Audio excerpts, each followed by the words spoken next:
In November 1987, Dahmer met 25-year-old Steve Toomey at a downtown club called 219. After a few drinks, they left the bar for a night at the nearby Ambassador Hotel. Dahmer used an old trick to get Toomey into the submissive state he craved. I had put some sleeping pills in his drink to render him conscious. And was just going to spend the night with him. When I woke up in the morning, my forearms were bruised, and his chest was bruised, and blood was coming out of his mouth. He was hanging over the side of the bed, and I have no memory of beating him to death, but I must have. But Dahmer didn't panic. He went out and bought the biggest suitcase he could find. At the hotel, he crammed Toomey's body into the case, dragged it into a taxi, went back to his grandmother's house, and dismembered Toomey in the basement. That's when the obsession went into full swing. He decided after that second death that he would no longer attempt to control his desires, that he would give full rein to them, yield entirely to them, and after that his life became the pursuit of unmitigated sexual pleasure. Dahmer now decided to pursue his fantasies of ultimate control. It was no longer enough to have his partners submissive just for a night. He wanted to keep them that way forever. So with the intent to murder and then butcher the men he picked up, Dahmer returned to the clubs. At a bus stop outside 219, he met 14-year-old James Doc Stater. Dahmer offered him $50 to spend the night with him. They took the bus back to Dahmer's grandmother's.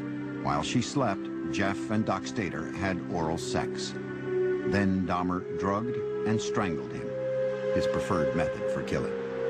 He stated in no way did he ever want to hurt anybody, as funny as this sounds. That is the reason why he killed everyone by strangling them, because not only did he get the power and the thrill of committing the murder, but it was also the most humane way. With Doc Stater, Dahmer further explored his dark fantasies. He hid the body in the basement for a week and continued to have sex with it. Most serial killers are sexual deviants who are social and psychological sociopaths and sexual paths who kill people for their own sexual gratification. Dahmer's was different than that. He was a true necrophiliac. He was trying to have sex with an unconscious or dead person. Once James Doc Stater began to decay, Dahmer dismembered him in the basement near a floor drain, just as he had with Toomey. Dahmer was now drinking heavily again, especially on the nights he planned to murder. By the time he killed, he would be stone drunk. He drank because his conscience was so strong. This isn't a man that didn't know the difference of right from wrong. 2 months after killing Doc Stater, Dahmer picked up 21-year-old Richard Guerrero from a Milwaukee bar, again offering him money to spend the night. In a familiar pattern, Dahmer drugged and strangled him. He spent a few hours with the corpse before dismembering it. He then placed the body parts into trash bags for the city garbage collection the next day.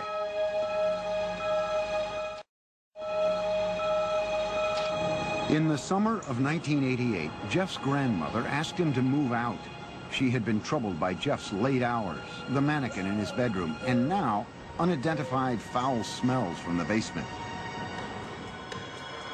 He took an apartment on Milwaukee's west side and immediately accelerated his downward spiral when he approached a 13-year-old boy on a street and lured him into the apartment.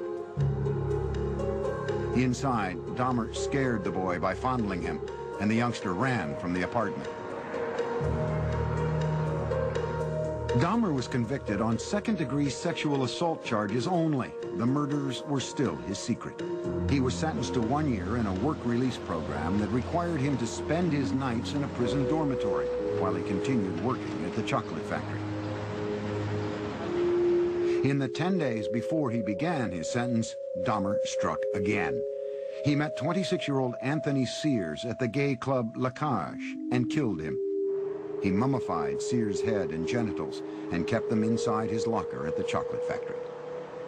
Towards the end of the work-release term, Jeff's father wrote to the judge and urged him to put Jeff in an alcoholic treatment program writing, "I have tremendous reservations regarding Jeff's chances when he hits the streets." No program was ordered. Jeff was released 2 months early. He moved into another low-income neighborhood in Milwaukee. The rent at the Oxford Apartments was cheap, and the location was close to the gay clubs. On his own again, he was free to feed his relentless sexual urges. Within 3 weeks of his release, Dahmer began a 1-year killing frenzy. He would leave 13 more families, most of them African-American, searching for loved ones who had simply disappeared. The police, too, searched in vain. Once Jeff started on his killing spree, all of his financial resources, all of his time, money, effort, desires, emotions, thoughts, went into his secret world of killing people and keeping them with him. Many times he talked about trying to fight it, even after he had killed a couple people, saying how he wasn't going to do it again, but within a month he would be back out at the bar stalking. One victim almost got away. Dahmer had drugged 14-year-old Konorak Synthesomphone, the brother of the boy Dahmer had been jailed for molesting the year before. As Konorak slept, Dahmer went out to buy more liquor. But while he was gone, the teen woke up. He staggered out into the street naked. A concerned neighbor called 911. Emergency operator 71. Okay, hi. I'm on 25th and State, and this is young man. He is butt naked. He has been beaten up. He is very bruised up. He can't stand. He's study fall out. He is butt naked. He has no clothes on. He was really hurt. Police arrived. By this time, Dahmer had returned from his beer run. As he had with police in Bath, Ohio after his first killing, Dahmer smoothly lied. He told police that Konorak was his gay lover who simply had too much to drink. He brought the cops into his apartment and showed them Polaroids he'd taken of the teen, proof, he said, of their relationship. The police believed the 14-year-old was of legal age and left him behind with Dahmer. They wrote the incident off as a lover's quarrel. Again, Dahmer had been slippery enough to keep his killings a secret. As soon as the cops left, he murdered the boy. Inside Dahmer's apartment, the bodies began to pile up. So he bought a 57-gallon drum and filled it with a powerful acid to dissolve the dismembered limbs and torsos. After weeks in the acid, the remains of Dahmer's would-be lovers became sludge, which he flushed down the toilet or the bathtub drain. For others, Jeffrey boiled the skin off their bones on the stove. A sweet, bitter odor of death began to infest the building, and many tenants traced the smells straight to Dahmer's door. It's awful funny. Whatever Jeff was cooking, Jeff never bought no groceries. So what could he have been cooking that smelled like chitlins? Chitlins have a very peculiar, nasty odor to them, you know. Dahmer was pathologically lonesome, not wanting his sexual partners to leave him even after death. He took keepsake photos while removing their flesh and then preserved certain parts. And one thing led to another. It took more and more deviant type behaviors to satisfy my urges. He devised a plan to build a shrine out of skeletons and skulls, but he was still in search of the perfect partner, one who was completely submissive but alive and not prone to decay. On a few still living victims, Dahmer used a power drill to open small holes in their skulls. Then he injected acid into their brains. According to Dahmer, none of his experimental zombies lived longer than a day. And in perhaps the ultimate effort to keep his victims with him, Dahmer began eating their flesh.